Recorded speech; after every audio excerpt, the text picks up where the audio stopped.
Yung ganyan. Happy what you have, be contented, but don't stop dreaming, and while reaching your dreams, do what you can do. Yun lang yun. Construction of the house, material estimation, pag-purchase of material. So, ako po lahat gumawa niyan. So, alam, di ba nakaka-proud na isang Pilipino nagawa niya yung isang babae.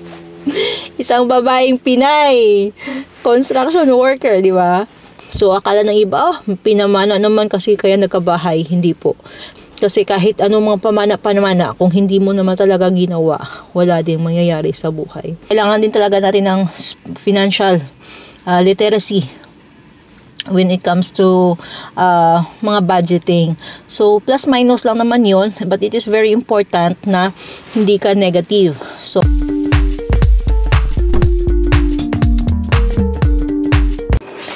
hello everyone. Yun. Today is Thursday. Magluluto ako.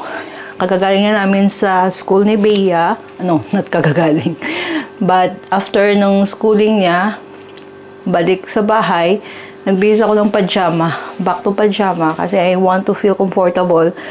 Dahil nga, today, maulan. So, ayun. Gusto ko maging komportable sa bahay. So now, I'm gonna cook for our lunch. Dahil dalawa ang ginawa ko. Dalawa yung kinuha kong frying pan para sa tuna. Sa asawa ko, yung isa ko, fish. So yung tuna masyadong malaki. So I want to cook it.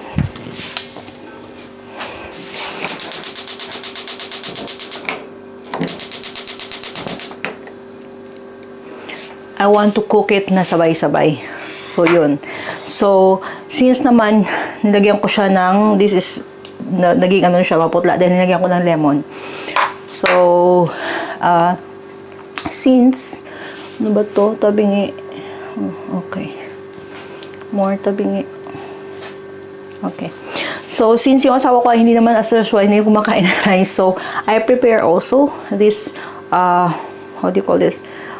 Broccoli and cauliflower at saka mushroom para isutay natin.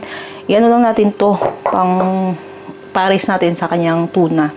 So ako naman isda lang at saka isawsaw ko lang yun sa sausawan sa suka at saka toyo. So, I'm already okay with that. Tsaka tayo naman pag kumain, di ba? Maliit lang na isda. Madami tayong makain na kanin. So, I don't want to deprive myself sa rice. So, galaw-galaw din pag may time, yun na lang. I-share ko sa inyo kung paano kami nagka bahay na hindi man, what I mean is, di ba, minana namin to. Pero nung minana namin to, yung bahay na to ay hindi po ganon yung livable yung condition ng bahay namin. Because this house was bought 40 years ago. 40 years? 35 years. Ano to naman yung asawa ko? 40 plus. So, when he was teenager. So, 30 years ago na nabili yung bahay na to. So, since hindi po to naasikaso yung bahay na to dahil yung wala po sila dito sa Portugal. So, ito binili lang ng tatay niya para sa kanya for the future. Ganon sila dito, ha? Bili lang sila kahit hindi naman nila gagamitin yung properties. Ganon sila dito. Kasi yung kabila na properties, may bumili din. Pero as an investment lang. Ganon. Madami yung ganon yan dito. Hindi nga siya livable. Tapos para yung tawag nito, yung ceiling, lahat po dito sa bahay binago po namin. As I said sa previous vlog ko, binago po namin. So, ang i-discuss ko ngayon, paano namin na gawa yung bahay na to kasi I arrived here 2015. So, inumpisahan na yun ng asawa ko na gawin before I came here. Pero yung mga palang piping, yung sa sewer system, ang sewer system nung dumating na nga ako dito, yung sewer sa labas. Pero yung sewer sa loob, at saka yung plumbing, at saka electrical, ginawa na yun ng asawa ko bago pa ako dumating dito. So, ayan guys, ito na yung ating meal. Hindi na ako nakakuha ng video kanina kasi yung camera ko nagba-blurry na naman. So, this is for my husband. Ayan. I only drink water kasi napagod na ako gumawa pa. So, this is mine. Oh, rice is live. Daming rice. Nakakahiya naman. Diyos mio. So, this is the fish. Kalahati lang. With the vegetable. At saka yung sausawan natin. Yan yung pinakamasarap. Ayan. So, dun sa, yung kumpas mo dito. What is this? Singapore yata ito na train. Gagamit pa ba ito? Let me see. I know, this is Japan.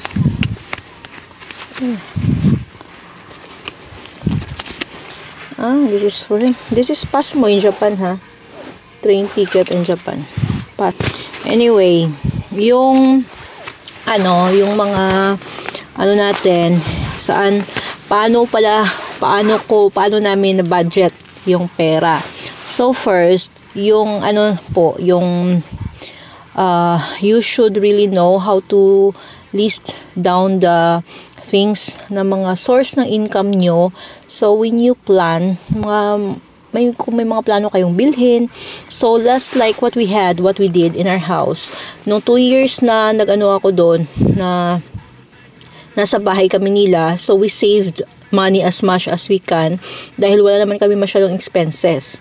So, yun. Tabing yung aking camera. So, I will check first. How can I help it? More higher a bit at least.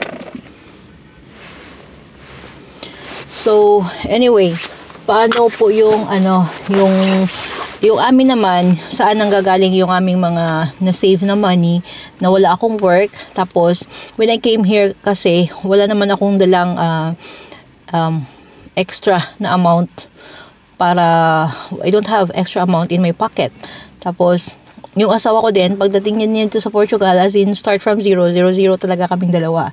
So, nag-save talaga. So, it's really needs, kailangan din talaga natin ng financial literacy when it comes to mga budgeting. So, plus minus lang naman yun, but it is very important na hindi ka negative. So, if you want to save, dapat may extra ka rin matitira sa sahod, at saka tipid-tipid din talaga. That is the basic na kailangan para makasave ka talaga ng pera.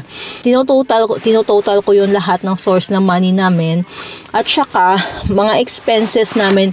Tapos after nun na may pera, I also listed ito, mga nililista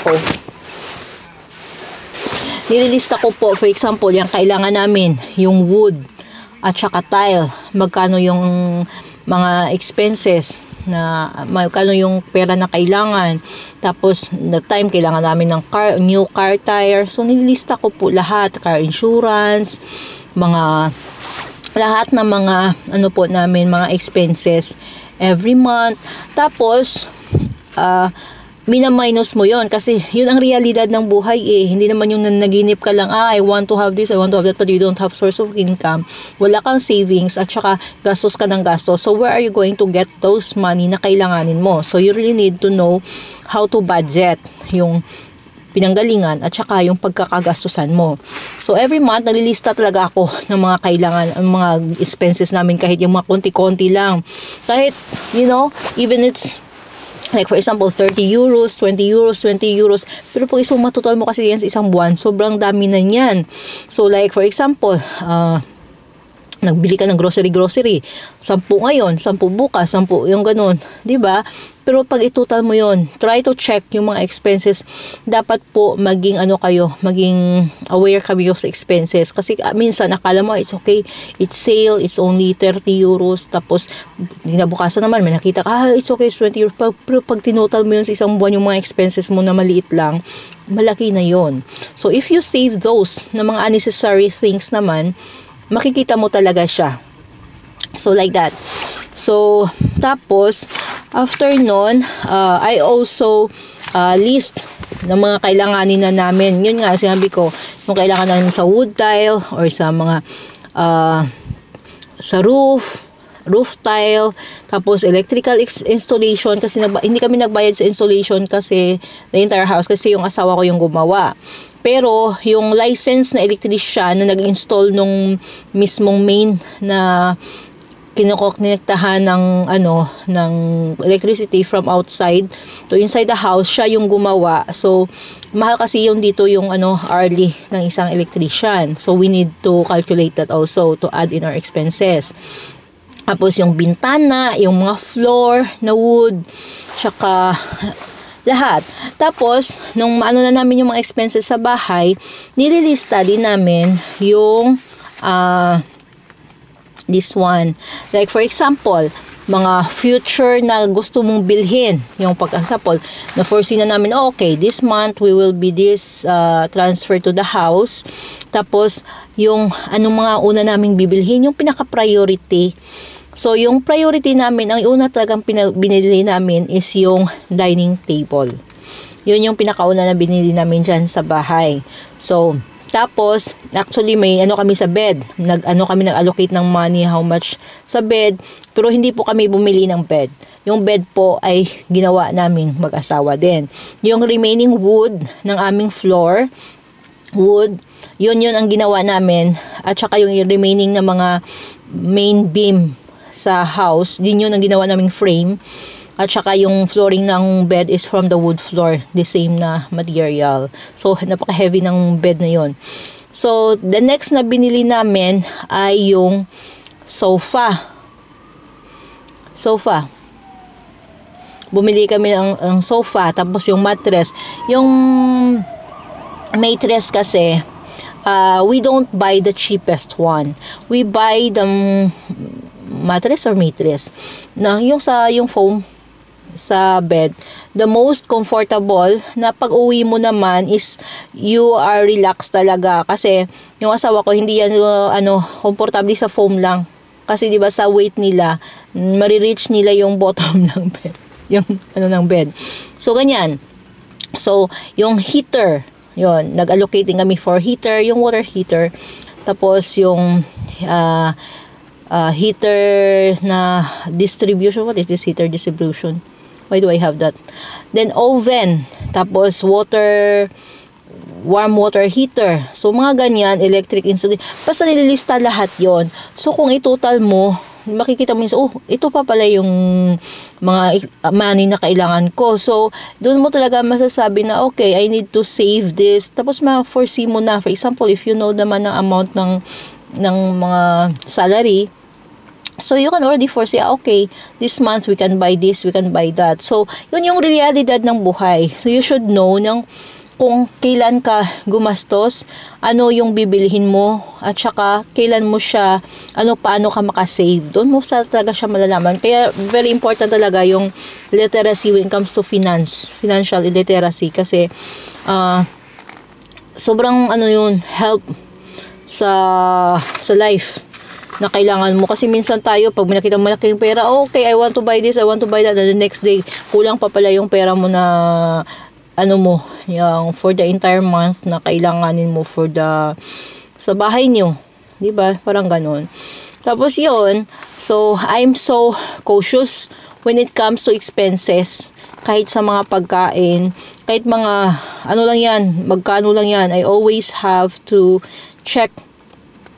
So like this, I already put also other expenses. For example, I want to buy mixer. Yun. I want to buy cement. Closet for clothes. So, Beatrice, sometimes nililista ko talaga lahat-lahat yon kasi minsan nakalimutan mo. Saan na pumunta yung pera ko? Yung ganun. Yun pala, sa sobrang dami mo nang nabili, akala mo konti-konti lang. Tapos, accumulate yung pera, tapos nawawala yung pera mo. Lalo na for example, may bonus, tapos akala mo yung laki-laki ng bonus, tapos in the end, sobrang dami mong bini kasi feeling mo madami kang pera. Sabi mo, millionaire ka isang araw. Yun nga. So, that's how we come up putting those money para maitayo yung bahay na yan. So, by 2000, yun ang ginawa ko, 2016 to 17. Tapos, lumipat na kami sa bahay, 2017, November.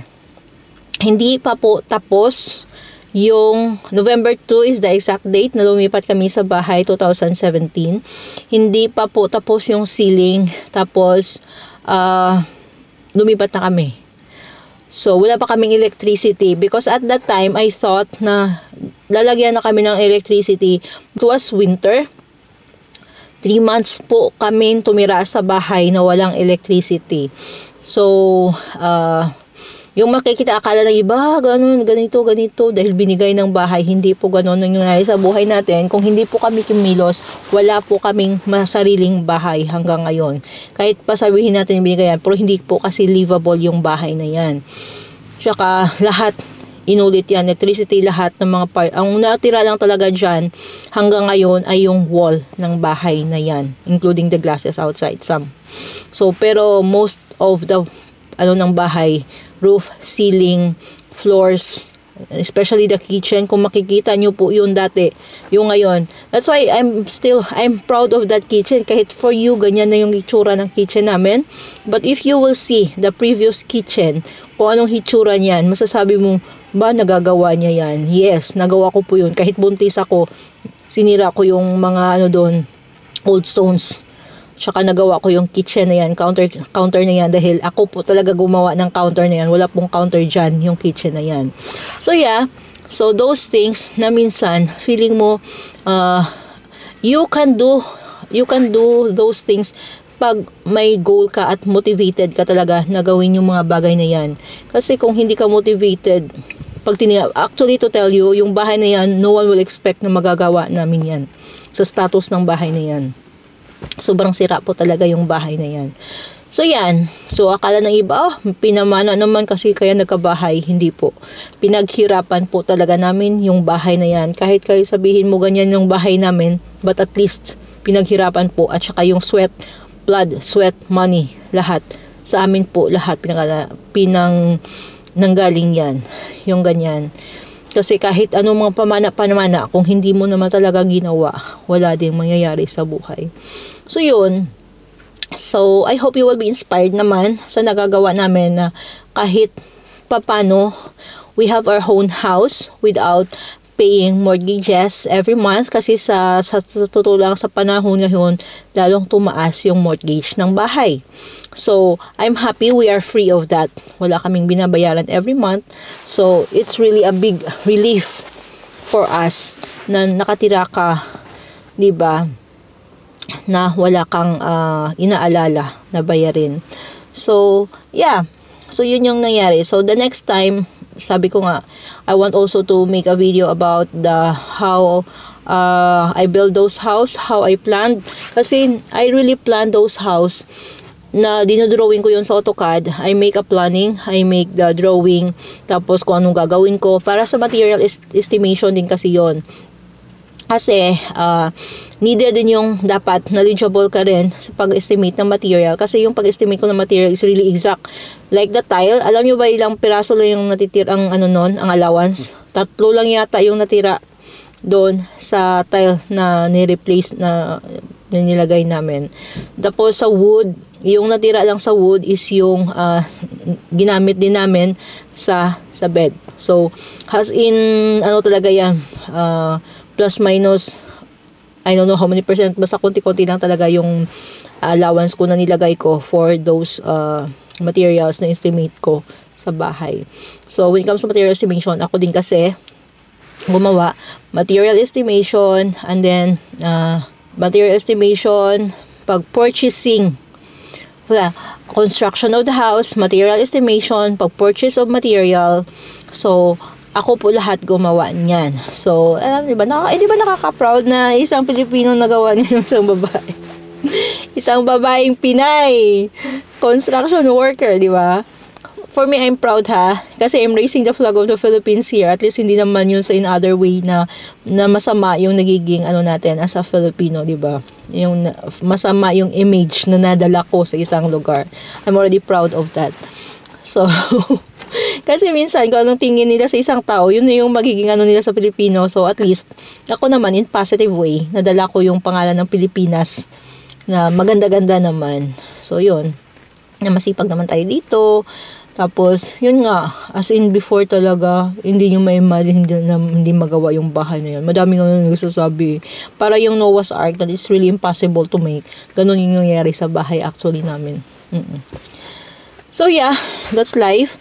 And then, we have to continue developing. I still hoping na someday, magawa din namin yung mga other projects na plan namin. Kasi, that house, it's okay for retirement naman kasi ano naman siya, maliit. Tapos, hindi ka na kailangan umakyat second floor. Diyos ko, yung tuhod, pag tumanda ka na, ewan ko kung makaakit ko pa ng second floor. So, for me, the size is enough for 3 of us. Okay naman siya. At saka, what is important for us, very comfortable. Mag-winter, mag-summer, yung sa loob ng bahay. So, yung ganyan. So, everyone wish to have a big house, a big this is and that. Okay lang naman. Pero sa as of now, diba? Kasi ako kasi, I'm a kind of person na I have a dream. I had a dream. At naman tayo may dream. So, yan. So, for the meantime, be contented for what you have. Continue dreaming. Kasi, kung palagi ka lang sinasabi, ay, gusto ko ganito, gusto ko ganyan, tapos hindi ka naman kumikilos, wala din talaga mangyayari sa buhay mo. So, while you want something, be comfortable, be happy what you have, tapos while reaching your dreams. Para hindi naman masira yung mood nyo araw-araw. Kasi sira yung mood mo eh. Gusto ko ganito, tapos hanggang ngayon wala ka pa. Yung ganun, kahit isang poste ng bahay, wala ka pa. So, nasisira yung mood mo. Just be happy what you have, be contented, but don't stop dreaming, and while reaching your dreams, do what you can do. Yun lang yun. So, if they are conscious what is the life that we have here in Portugal, then you can watch our video and you will see what kind of life I have here. Diba? Simple lang buhay natin dito. Ngayon, umuulan. Tingnan nyo. Umuulan. Nandito ako sa loob ng sasakyan. Kasi inantay ko ngayong asawa ko. Yung schedule niya is for 2:30. Kaka 2:30 pa lang. So, I don't know how long I will wait. Kasi after nito, antayin pa namin, pipick upin namin yung anak namin around 5. So, we will stay here in the city until pipick upin namin yung anak namin. So, we came here early para sa kanyang schedule today for the very important event of his life. Dito pala yung ginagawa namin. Nagagala. At saka pag may time, check namin yung mga presyo. Alam nyo ba, kahit mga groceries, ganun kaming mag-asawa. Dito kasi may 3 main na store. So, kino-compare palagi namin yung price. So, it's not only the prices, but also the quality of the product. Ganun kaming dalawa. Hindi naman kami talaga bumibili yung pinakamura. We don't like that.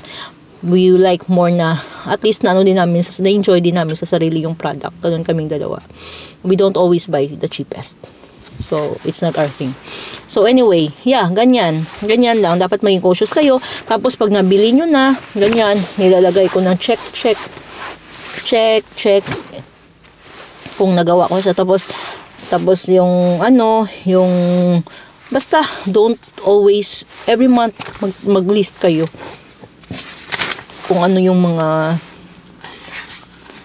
gagawin nyo. Yan. Tapos, yung asawa ko dito, ano ba itong pinag-lista niya? Entrada, banyo, yung sizes kasi hinihingi ko kasi ito sa kanya. Yung sizes ng mga bedrooms kasi for estimation of the materials, ganun. Lahat yun, oo. Nagawa ko yun in fairness Pero hindi po ako civil engineer, I'm a mechanical engineer po, pero nagawa ko yun. Magagawa mo naman, plus minus lang naman yun, at saka area ng mga part ng bahay. So, ganyan. I'm really conscious when it comes to spending. Kaya sabi nila, imposible walang utang. Uy, posible po walang utang. Uy, wala po ako utang. In fairness, yung ganyan. Nagagawa nyo din yun.